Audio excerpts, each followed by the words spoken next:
आपके अंदर लालच है तो आपके साथ तो बुरा होगा ही। अगर आपके अंदर लालच नहीं है तो आप बच भी सकते हैं। तो मैं भी एक चीज बोलूंगी, रोजगार आदमी इसलिए बढ़ रहा है क्योंकि लोग रोजगार के पीछे भाग रहे हैं, ना कि ज्ञान के पीछे। अगर लोग रोजगार के पीछे भागेंगे तो वो सोचेंगे क्या, वो क्या लेंगे क्या। जो जितने भी उद्योगपति हैं और जितने भी अमीर लोग मैंने कहा तो भ्रष्टाचार हो रहा है, तो भ्रष्टाचार ना हो इसके लिए ईमानदारी ज्ञान आधारित शिक्षा से ही उत्पन्न होगी। ईमानदारी ज्ञान आधारित शिक्षा ही सिखाएगी। केवल कौशल है तो वह कोई भी काम नहीं कर पाएंगे, क्योंकि उसके लिए ज्ञान की आवश्यकता बहुत जरूरी होती है। अगर हमारे पास ज्ञान है तो हम उसके माध्यम से, ज्ञान और कौशल के माध्यम के संयोग से एक महज कागज का टुकड़ा है। और रोजगार तभी संभव है जब व्यक्ति ज्ञानी होगा, उसके पास दिमाग होगा, तभी वो रोजगार प्राप्त कर सकता है। आपके घर में भी रोजगार नहीं है, रोजगार ज्ञान से ही मिलता है। विद्या ददाति विनयम विनयात् याति पात्रम पात्र पाता धरामाप्नोति तथा विद्या ही विनम्रता देती है और विनम्रता से योग्यता आती है और योग्यता के दम पे ही हम धन अर्जित करते हैं और धन से ही धर्म होता है। शिक्षा से घर चलेगा या फिर शिक्षा से देश चलेगा। अगर हम सिर्फ शिक्षा ग्रहण करेंगे या फिर सिर्फ ज्ञान ही रखे रहेंगे तो क्या इससे देश आगे बढ़ेगा या फिर क्या इससे देश का विकास होगा? नहीं हो सकता, क्योंकि अगर शिक्षा रोजगार नहीं उत्पन्न करेगी और उससे अगर देश में विकास नहीं होगा तो देश कैसे विकासशील होगा। और सिर्फ आत्मिक ज्ञान या फिर धैर्य या फिर नैतिकता इन सबसे पेट नहीं भरता, ना देश का विकास हो सकता है। देश के विकास के लिए रोजगार चाहिए ताकि हर किसी को पेट भर खाना और उसकी जरूरत की चीज़ों की पूर्ति की जा सके। सिर्फ ज्ञान से ना तो हमारे जिले में कितने सारे होते हैं, तो जो बच्चे पढ़ नहीं पाते, जिनके माँ बाप गरीब हैं, उसमें खेती करते हैं, वो लोग जो जाते हैं, जिनके बच्चे विद्यालय पढ़ने के लिए, तो वो कैसे जानेंगे वो चीज़ें? क्योंकि अब भारत में तो अभी इतना भी विकसित हुआ नहीं है भारत कि हर गांव के ग्रामीण क्षेत्रों में मतलब स्मार्ट विजन वगैरह लगा दिया जाए और जीवन संभाल दे। जीवन शिक्षा का मुख्य उद्देश्य ही है कि जीविका योग बनाना। शिक्षा वही जो जीवन संभालते, पेट पालते और समाज को सम्मान दिलाते। सिर्फ किताबों ज्ञान हमें नौकरी नहीं दिला सकता, लेकिन रोजगार पर हमें आत्मविश्वास, आर्थिक सुरक्षा और समाज में सम्मान दिलाती है। देखा जाए और हम जापान जैसे देश को देखा जाए तो वो शुरू से ही अपने को रोजगार पर ध्यान देते। वहाँ पर शिक्षा के साथ साथ रोजगार भी सिखाया जाता है। वहाँ पर वो इसी कारण जापान है जो आज बहुत आगे बढ़ चुका है। केवल शिक्षा ज्ञान प्राप्त करने से कुछ नहीं हो सकता लोगों का जब वो किसी रोजगार पा सके। धन्यवाद। चलो आगे बढ़ो। उनमें कंप्यूटर लैब है, जाके देख लो। सीएम राइस अगर स्कूल में है, लेकिन जो बाकी गांव के स्कूल है उनमें नहीं है। वो बच्चे क्या करेंगे? वो क्या करेंगे? खुद के कंप्यूटर खरीदे, बताओ ना क्या करें। हर स्कूल में कंप्यूटर लैब दिलवाना सरकार के लिए बस की बात नहीं है। जरूरी नहीं कि सरकार हर एक स्कूल में कंप्यूटर लैब दे। और सरकारी स्कूल की हालत ऐसी है, एक कंप्यूटर लग भी जाए ना तो 2 दिन से ज़्यादा नहीं चल सकता। वहाँ के बच्चे ही ऐसे हैं। हर इंसान की बहुत ज़रूरत बन चुकी है, तो इंटरनेट को जो दुरुपयोग है वो होगा ही होगा। गाँव के बच्चों के लिए, गाँव के बच्चे तो आधे से ज़्यादा लोग पढ़ते हैं। और अगर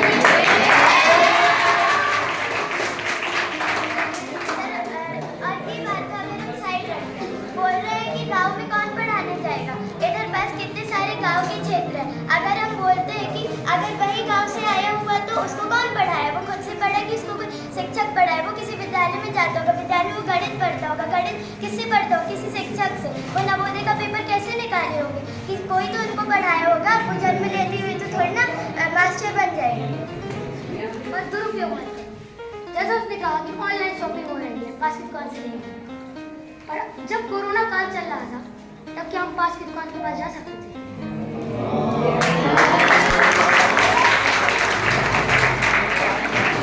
आज के ज़माने में इंटरनेट इतना तेज हो गया है और उससे हम कुछ भी सर्च करके निकाल सकते हैं। तो जो बच्चे पहले लॉजिकल थिंकिंग करते थे, अपने दिमाग पे जोर डालते थे गणित के किसी सवाल के लिए या फिर किसी भी उत्तर के लिए जो शिक्षक उन्हें दिया करते थे, तो जो बच्चे अपने दिमाग में जोर डालते थे अब वो बंद हो गया है। अब घर जाते हैं इंटरनेट खोलते हैं उनको सारे सवालों का उत्तर मिल जाता है। वो अपना वो खुद से कुछ नहीं करते हैं, सब वो इंटरनेट की मदद से कर रहे हैं आजकल। और ताकि लोगों का काम आसान हो जाए। अगर कोई किसी चीज़ का मतलब नहीं समझ में आ रहा है तो उसे इंटरनेट पे ही सर्च करना है। और जो चीज़ कोई और बढ़ रही है उसे खुद से या शिक्षकों से थोड़ा बहुत पूछ कर ही करना है। और जो चीज़ नहीं बनती है उसी के लिए इंटरनेट करना है। जैसा कि मेरे सभी साथियों ने बताया कि जो शिक्षा है उसका मूल उद्देश्य ज्ञान प्राप्त होना चाहिए, लेकिन मैं इन सभी की बातों को सीधे सीधे काटते हुए कहना चाहता हूँ कि शिक्षा का उद्देश्य होना चाहिए रोजगार दिलाना। क्यों? क्योंकि एक गरीब है, मान लीजिए कोई गरीब माँ है, वो अपनी बेटी को पढ़ा रही है। अब उसका बेटा स्कूल जाता है, टॉप मारता है, 98, 97, 95% लाता है। वो बच्चा किताबों के माध्यम से बहुत कुछ कर लेता है, बहुत बड़ा स्कॉलर बनता है, लेकिन अब अगर उसे रोजगार नहीं मिलेगा तो वो अपने ज्ञान का कर ही रखता है। क्योंकि बात ये है कि उसकी माता जो है वो एक दिहाड़ी मजदूर है, वो रोज जाती है, काम करती है। ये एक केस नहीं है, ये ऐसा इंडिया में शिक्षा प्राप्त करके जो कि बेरोजगार घूम रहे हैं, इस कारण हमारा जो भारत है पिछड़ता जा रहा है शिक्षा के कारण, जो कि शिक्षा के कारण हमारा जो रोजगार है वो बहुत ही पिछड़ता जा रहा है। रोजगार शिक्षा ले तो रहे हैं विद्यार्थी, आगे बढ़ भी रहे हैं, लेकिन उनको रोजगार नहीं मिल पा रहा है। इस कारण हमारा भारत आगे नहीं बढ़ पा रहा है। ये चीज़ नहीं करनी चाहिए। जो गांव में उनको क्या करना है? जो गांव में पढ़े लिखे नहीं है, जो ये सब नहीं जानते, उनके पास फोन है, वो क्या करेंगे? उनको पढ़ाने जाओगे? उनको बताने जाओगे? पहले पूरा होने दो। जाके पढ़ा दो। ये स्लैंग को कितनी बनाओ तो क्या पता? वो तो आते हैं, उनको लगता है कि मैं पैसे बनाने को क्लिक कर देते हैं। अब उनको कोई बता नहीं सकता। समाज के लिए सार्थक योगदान के लिए होनी चाहिए, और शिक्षा व्यक्ति में सोचने की क्षमता और उसके नैतिक मूल्यों को विकसित करती है।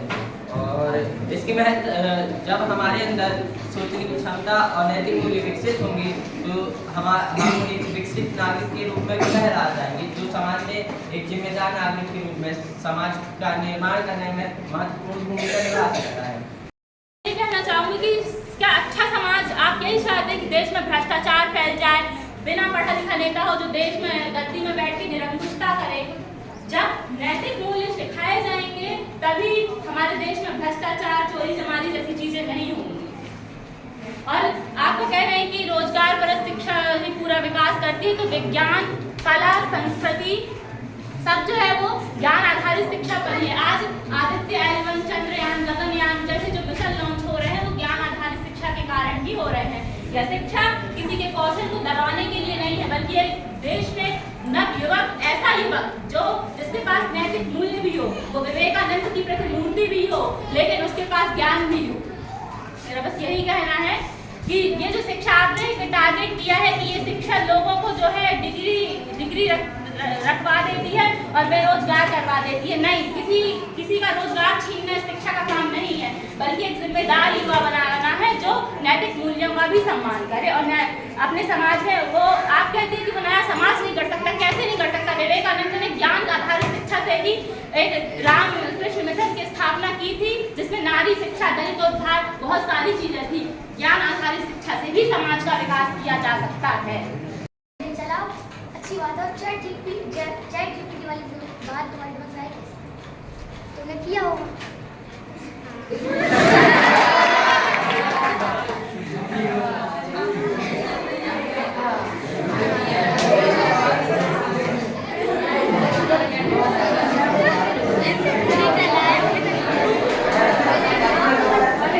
एक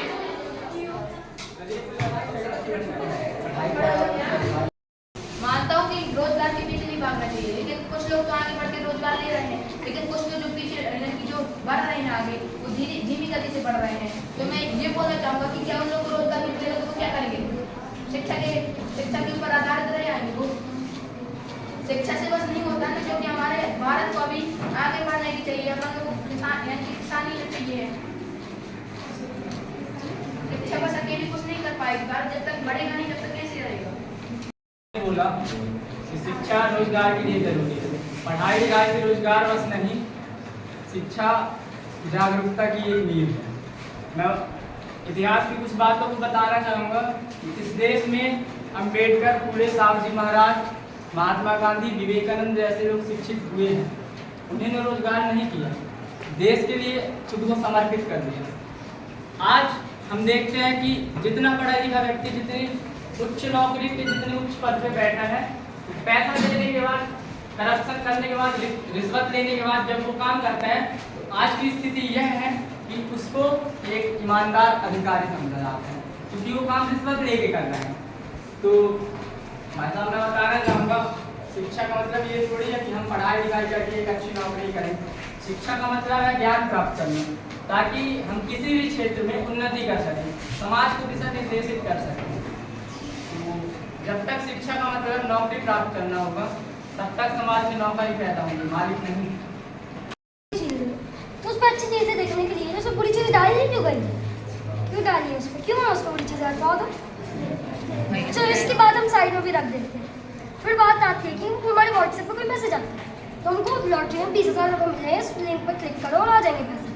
क्लिक करते ही पैसे गायब क्यों हो रहे हैं? इंटरनेट की वजह से। इंटरनेट इतना आगे बढ़ गया कि साइबर क्राइम इतना ज़्यादा हो गया कि लोग उस वेबसाइट पर क्लिक कर रहे हैं और उनके पैसे कट जा रहे हैं, उनकी पूरी चीज़ें लीक हो जा रही हैं, उनको ब्लैकमेल किया जा रहा है इंटरनेट के मामले। अगर इंटरनेट ना होता तो लोगों को इतना ब्लैकमेल किया जाता। आज भी किसी को पता नहीं है, लेकिन कितने हज़ार लोग अभी भी इंटरनेट के चक्कर में ब्लैकमेल हो रहे हैं, लोगों के पैसे खाए जा रहे हैं, कोई किसी का हैक कर रहा है, कोई साइबर क्राइम हो रहा है। अभी तक उनकी में अगर 1000 साइबर क्राइम होते ना केस, तो उसमें से भारत सरकार से 10 से भी कम सॉल्व कर पाती है। क्यों है? क्योंकि इंटरनेट की जो प्रोग्रेस है विदेशी देशों में ज़्यादा हो रही है। ठीक है ना? हमें तो जवाब चाहिए कि साइबर क्राइम को हम रोक क्यों नहीं सकते?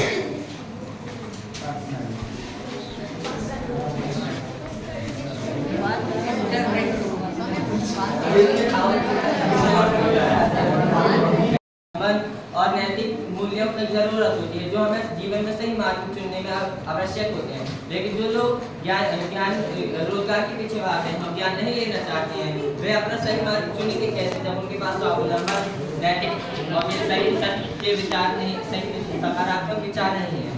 अगर वे लोग इन सबको के माध्यम से चलेंगे तो एक ना एक दिन रोजगार जरूर पाएंगे। और अगर वे ज्ञान का उपयोग करेंगे तो वे अपने कुछ भी नई चीज बना सकते हैं ज्ञान के माध्यम से, और उसके माध्यम से वो प्रगति कर सकते हैं।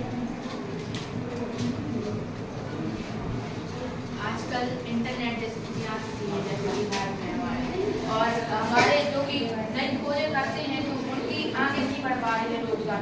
किससे बढ़ेगा आगे? मानता हूँ कि विद्या ग्रहण करना जरूरी है, लेकिन वो आगे कैसे बढ़ाएंगे? अपनी जो नई सोच है, नई पीढ़ी की, वो कैसे बढ़ाएंगे आगे?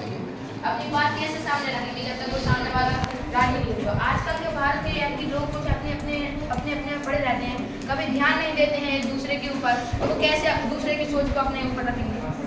बस नहीं कहते रोजगार पा रहे हैं, और उसके अलावा आप अन्य लोगों को भी काम दे पा रहे हैं। रोजगार रहता है कि कुछ काम करना देश के लिए, तो रोजगार केवल अपने लिए उतना नहीं रहा। जैसे कि मेरे साथी ने बताया कि भीमराव अम्बेडकर, ज्योतिराव फुले एक से एक महान लोग हुए, तो इन लोगों ने जो भी किया तो वो भी तो एक प्रकार से, अगर इनके पास केवल ज्ञान होता, मान लीजिए इनके पास कोई रोजगार नहीं होता, तो अपना पेट कैसे भरते? क्या इनने अपने लिए पैसा नहीं कमाया? क्या इनने अपने लिए काम नहीं किया? मैं इतिहास उठा के दिखा देना चाहता हूँ। जो भीमराव अम्बेडकर की है वो भी किसी ना किसी तरीके एक प्रकार से वो भी लॉयर ही थे, वो भी कुछ ना कुछ काम करते थे। एक से जो ज्योतिराव फुले हैं वो भी कुछ काम करते रहे होंगे किसान या फिर जो भी करते रहे, तो एक से एक लोग हुए। पहले उन्होंने अपना पेट भरा, जब तक वो अपना पेट नहीं भरेंगे वो दूसरे के लिए कैसे काम करेंगे? और अगर मैं बात करूँ इतिहास की, तो 1970 की बात की जाती है। 1970 नहीं तो आप 1950 ले लीजिए। 1950 के टाइम पे जब भारत आज़ाद हुआ था, उसके साथ चीन भी आज़ाद हुआ था। चीन में कितनी % गरीबी थी बात जानकर आपको हैरान हो जाएगी। चीन में जो गरीबी का इंडेक्स था वो 90% के ऊपर था, और भारत में था कितना? करीब 30 से 35%। और चीन की जो गरीबी थी कोई आम गरीबी नहीं थी, इतनी भुखमरी थी कि वहाँ के लोगों ने जानवरों को खाना शुरू कर दिया था, कीड़ों को खाना शुरू कर दिया था। अब हम देखते हैं कि किस सीएम राइस में कंप्यूटर लाया क्या है? कौन में? किसको? 5 मिनट रुको। अगर हम हमारी क्षेत्र की बात कर लें अगर हम हमारी क्षेत्र की बात करें तो मैं हट जाने फिर सर अगर हम हमारी क्षेत्र की बात कर लें तो मैं बहोरी बनती हूँ और उधर पास बहोरी बन है सिदुरसी है। उन दोनों की और ये दोनों बहोरी बन तो थोड़ा ठीक ही है, लेकिन जो सिदुरसी है वो थोड़ा गांव टाइप का है। तो जो सीएम रहते हैं और भी जो स्कूल रहते हैं वह साइकिल देते हैं। अगर जो स्कूल रहते हैं वो दूर रहते हैं ताकि बच्चे साइकिल से आए, जिनके पास गाड़ियाँ हैं वो गाड़ी से आए। क्यों? ताकि उनको अच्छी से अच्छी उपलब्धियाँ मिल सकें। क्योंकि अब हमारे जो नागरिक है वो ये तो नहीं चाहते हैं कि जो भारत है वो नीचे चले। भारत को तो वे यह चाहते हैं ना कि वो तो आगे चले। अब इनका कहना है कि अगर सरकारी स्कूल में जो कंप्यूटर लैब होता है वो 2 दिन से ज़्यादा नहीं चल सकता है। लेकिन अगर हम ये कहें कि अगर उनका जो स्कूल है वो 10 बजे से 4 बजे तक चल रहा है तो इसका मतलब ये थोड़ी ना कि 10 बजे से 4 बजे तक वो दिन भर कंप्यूटर लैब पे रहे। और उधर बाद टीचर्स भी रहते हैं। ये नहीं होता है कि वो बच्चों का स्कूल है तो बच्चे बस रहते, बच्चे ही पढ़ाएंगे और बच्चे ही खुद से पढ़ेंगे। उधर बाद टीचर्स रहते हैं और हर टीचर ऐसे नहीं होते हैं जो उस स्कूल की रिस्पॉन्सिबिलिटी ना उठाए। वो टीचर स्ट्रिक्ट होते हैं और जो टीचर स्ट्रिक्ट नहीं होते, जो टीचर ऑलरेडी अपनी अटेंडेंस करके चले जाते हैं, अगर और कुछ बच्चे भी ऐसे रहते हैं जो उनकी कंप्लेंट कर देते हैं और कुछ टीचर्स भी उनके साथ अन्याय होता है कि वो डेली स्कूल जाते हैं और कुछ लोग अपनी उपस्थिति और अनुपस्थिति बस डाल के चले। अब अगर हम गांव के भी सरकारी स्कूलों में जाएंगे तो हमें ये देखने को मिल रहा है कि जो सरकार है वो हमको कंप्यूटर लैब दे रही है और हम अगर आगे की ओर और चलते जाए तो कहीं हमें टैब मिल रहा है और कहीं हमें टैब मिल रहा है, कहीं हमें कंप्यूटर लैब मिल रहा है। तो क्या वह सरकारी स्कूल नहीं, क्या वह प्राइवेट स्कूल है? इधर पास 80 बच्चों की सीटें दी जाती है, लेकिन वह जो 80 बच्चे रहते हैं वे अपना पूरा बेस्ट देते हैं। लेकिन जो बच्चे बचते हैं वो तो अपना पूरा प्रयास किए ना, तो वो तो अपने स्कूल में तो है ना। कुछ लोग प्राइवेट स्कूल से आते हैं तो उनको तो ये उपलब्धियाँ मिलती है, लेकिन जो लोग सरकारी स्कूल से आते हैं उनको भी तो सरकार देती है। कितना विकसित है वो सरकारी स्कूल? मैं बता रहा हूँ, गांव के स्कूलों में स्कूल खुले रहते हैं, बच्चे आते हैं चले जाते हैं, कोई देखने वाला नहीं रहता। टीचर्स आते हैं वो भी साइन करके चले जाते हैं, ना कोई पढ़ाने वाला है ना कोई देखने वाला है। ये सब कहने की बात है कि गांव के स्कूल में स्मार्ट योजना लगी है, पीएमसी बनती सर कि शिक्षा बार-बार वो एक शब्द वो कर रहे थे कि जो शिक्षा ज्ञान पर है तो वो किताबी ज्ञान। ऐसा नहीं है, शिक्षा किताबी ज्ञान बस नहीं है। जो ज्ञान है उसका सही मायने में मतलब यह है कि वह व्यक्ति के संस्कार, आचरण, व्यवहार को दर्शाती है और इस ज्ञान के माध्यम से ही व्यक्ति का मानसिक और शारीरिक नैतिक विकास होता है। और जब लोग मानसिक रूप से स्वस्थ रहेंगे और लोगों का सर्वांगीण विकास होगा और ऐसे लोग जब जागरूक होंगे, ज्ञान के माध्यम से ही लोग जागरूक होते हैं। जब पूरा देश, पूरा भारत जागरूक हो जाएगा और वो अपना विकास करना जरूरी है। जब वो अपना विकास खुद करेंगे तो भारत 50% ऐसे ही जब सबका पूरे भारत के लोगों का सर्वांगीण विकास होगा तो 50% तो ऐसे ही विकास उनका हो गया। 50% भारत का विकास होना, जब भारत मतलब कहने का मतलब ये है कि भारत विकासशील 50% तो लोगों की सर्वांगीण विकास से ही हो गया। बाकी